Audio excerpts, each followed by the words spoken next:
কিছুদিন পরে হস্তিনাপুরে শুরু হলো এই পাশা খেলা চক্রান্ত। 12 বছর বনবাস হলো, 1 বছর অজ্ঞাতবাস হলো, তারপরে যুদ্ধ ঘোষণা হয়ে গেল। বলরাম চিন্তা করলেন যে এই যুদ্ধেতে আমি কারো পক্ষ নিব না, পক্ষ দিব না। এই জন্য তিনি তীর্থ ভ্রমণে বেরিয়ে গেলেন। তীর্থ ভ্রমণ করতে করতে করতে করতে তিনি নৈমিষারণ্যে গিয়ে উপস্থিত হলেন। নৈমিষারণ্যে যাওয়ার পরে দেখেন ওখানে লোমহর্ষ নামে সুতমুনি বসে পুরাণ পাঠ করতেছেন। বলরামকে দেখা সত্ত্বেও তিনি একটু হাত জুড়ো করলেন না, একটু উঠে দাঁড়ালেন না, কোন রকমের ওখান থেকে স্তুতি ভক্তি কিছুই করলেন না। পুরাণ পাঠ করেই যাচ্ছেন, পাঠ করেই যাচ্ছেন। তখন বলরামের ক্রোধ হয়ে গেল। যে ব্যক্তি আমার লীলা কথা বর্ণন করে লোককে শোনাচ্ছে, আর সেখানে আমি এসে উপস্থিত হচ্ছি, অথচ আমাকে একটুকু সম্মান দিচ্ছে না। হ্যাঁ, চিনবে না কেন? তখন বলরাম চিন্তা করলো, আমার অবর্তমানে কে আমাকে কতটা স্মরণ করে, কতটা ডাকে, কতটা ভালোবাসে, কতটা ভক্তি, ওটা দেখার দরকার নেই। বর্তমানে উপস্থিত থাকা সত্ত্বেও যেহেতু আমার গুরুত্ব নেই এখানে, তাহলে তো এখানে থাকার দরকার। তখন ওই পাশে একটা এই কুশ আছে, কুশাসন না, কুশাসন বস, ওই কুশাসন থেকে একটা কুশ বের করেছেন বলরাম, করে দিয়েছেন একটা ঘাড়ের মধ্যে বাড়ি। কিন্তু সেটাই অমুক অস্ত্র হয়ে গেল, মাথা কেটে পড়ে গেল, মরে গেলেন। হ্যাঁ, সবাই তখন হাহাকার করতে শুরু করি, একই করলেন, একই করলেন, একই করলেন আপনি। আমরা সবাই তাকে পরমায়ু দিয়েছি, সব মুনি ঋষিরা, সব মুনি ঋষিগণ আমরা তাকে পরমায়ু দিয়েছি যাতে সুতমুনি দীর্ঘজীবী হয় আর সারা জীবন আমাদেরকে পাঠ শোনায়, হরি কথা শোনায়। এই জন্য আমরা বরদান দিয়েছিলাম, আমাদের পুণ্য তাকে দান করেছিলাম। মানে ব্রহ্মার পরমায়ু কাল পর্যন্ত আয়ু হয়ে গেছিল সুতমুনির, এতটা। সবাই মিলে দিচ্ছেন না, 88,000 ঋষি। তো এক একজন ঋষি যদি 1000 বছর করে দান করে, তো 88,000 বছর জীবিত হয়ে যাচ্ছে।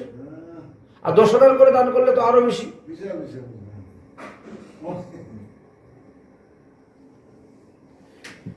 দীর্ঘ আয়ু ব্রহ্ম সম্পদ পাইয়াও সুত, ভগবান দেখিয়া না উঠিল হইল ভস্মীভূত। দেখেছেন, আয়ু হরণ হতে সময় লাগে না। আমরা মনে করি যে আমার তো 85 বছর আয়ু আছে, এখন মরবো না। কিন্তু আয়ু হরণ হতে সময় লাগে না।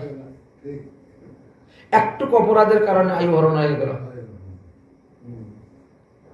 ব্রহ্মার পরমায়ু চিন্তা করছেন, মানুষের নয়। ব্রহ্মার এক দিবসে আমাদের কত হয়? 429,40,80,000 বছর হিসাব করেছিলাম। ব্রহ্মার একদিন হয়, আর সেইভাবে ব্রহ্মার 100 বছর। তো এত লম্বা পরমায়ু পেয়েছেন সুতমুনি। ইনার নাম কি? লোমহর্ষ সুত। সুত 2 জন। হ্যাঁ, না, ইনি লোমহর্ষ নামক সুত, লোমসমুনি আলাদা। দীর্ঘ আয়ু ব্রহ্মা সম পাইয়াও সুত, ভগবান দেখিয়া সম্মান না করায় হইল ভস্মীভূত। এই জন্য আমরা কি, যেখানে যেখানে ভগবানের মূর্তি দেখবে সেখানে প্রণাম করবে, প্রণাম করতে হয়। সাধুগুরু বৈষ্ণব দেখলে প্রণাম করতে হয়, মাথা। আচ্ছা, তোমার কোমরে ব্যথা, হাঁটু ব্যথা, নিচে নাই নামো, হাত দূর করতে পারো তো, প্রণাম মহারাজজি, দণ্ডবোধ মহারাজজি, দোষ নেই তো, বলতে তো দোষ নেই। যার কারণে তিনি মারা গেলেন। মুনি ঋষিরা বলছেন, এখন আমরা কার মুখে ভাগবত হরি কথা শুনবো, পুরাণ কথা শুনবো? তখন বললেন যে যাও, তিনার ছেলেকে নিয়ে আসো। তিনার ছেলেকে নিয়ে আসো, তিনার ছেলেকে আমি আশীর্বাদ দিব, আজ থেকে সেই হবে তোমাদের সুতমণি। এর শ্রবণ করা মাত্রই শিখে নিবে, শুনে নিবে।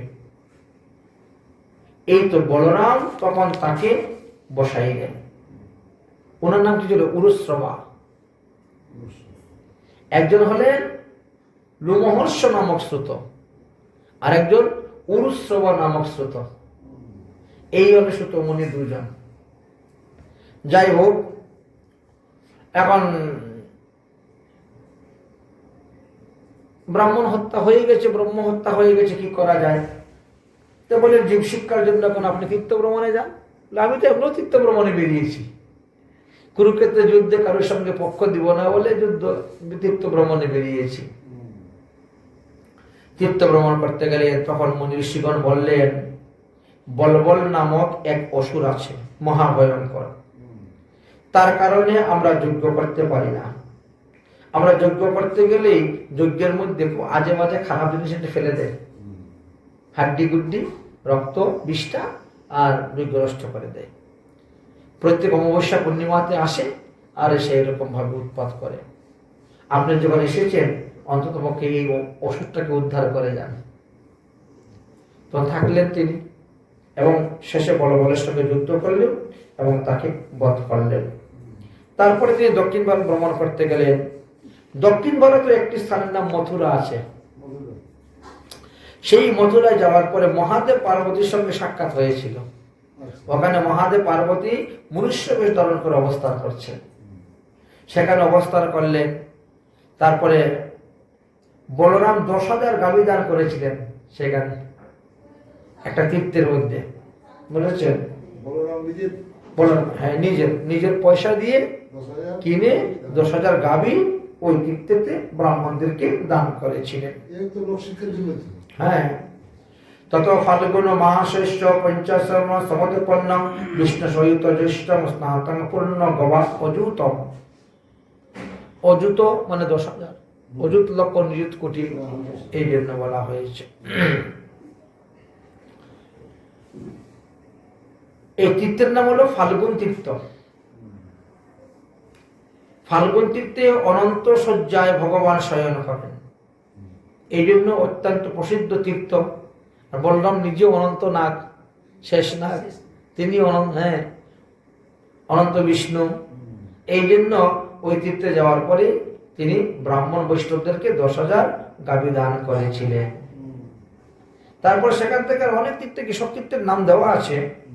এইভাবে বহু তীর্থ ভ্রমণ করতে করতে করতে করতে যখন তিনি পুণ্ডরিক ধাম তীর্থের কাছে এসে উপস্থিত হয়েছি, তখন শুনতে পেলেন যে কুরুক্ষেত্রের যুদ্ধ শেষ, আজকে লাস্ট দিন।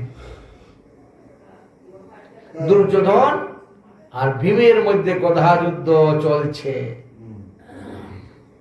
এই কথা শুনে তখন তিনি আর ধারকায় গেলেন না, তার যাই হস্তিনাপুরী, সোজাসুজি হস্তিনাপুরে চলে আসলেন। এসে তো যুদ্ধ থেকে মাথা খারাপ হয়ে গেছে, অন্যায় যুদ্ধ চলতেছে। ভীম দুর্যোধনের কোমরের নিচে বাড়ি মেরে দিয়েছে। দেখে তো মাথা খারাপ, রাগ, এই কি করছিস তুই?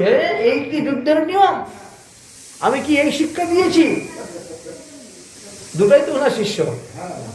আমি কি এই শিক্ষা দিয়েছি? তোরা গদা যুদ্ধ করতে কোমরের নিচে বাড়ি দিলে কেন? রেগে গেছেন। কৃষ্ণকে দৌড়ে হাত ধরে বোঝাচ্ছেন, দাদা তুমি তো জানো না, এই প্রথম থেকে এরা অন্যায় যুদ্ধ করে যাচ্ছে, এরাই তো আমাদেরকে অন্যায় যুদ্ধ শিখিয়েছে, তো আমরা এখন অন্যায় যুদ্ধ করলে কি দোষ? ঘটনাটা খুলে বললেন। দুর্যোধন তখন কি করবেন, বলরাম চুপ হয়ে গেলেন। আপনি যদি কাউকে অন্যায় শিখান, সে তো আপনার সঙ্গে অন্যায় কাজ করবেই। তোরা আগের থেকেই অন্যায় করে যাচ্ছে, অন্যায় শিখিয়ে যাচ্ছে। ঠিক আছে, এইভাবে তারপরে বলরাম শান্ত হয়ে চলে গেলেন। যাই হোক, তারপরে যুধিষ্ঠির মহারাজকে রাজগদ্দিতে বসিয়ে রাজা করলেন। এগুলো আমরা আগেও আলোচনা করেছিলাম। এবার আমরা সুদামা চরিত্রতে প্রবেশ করব।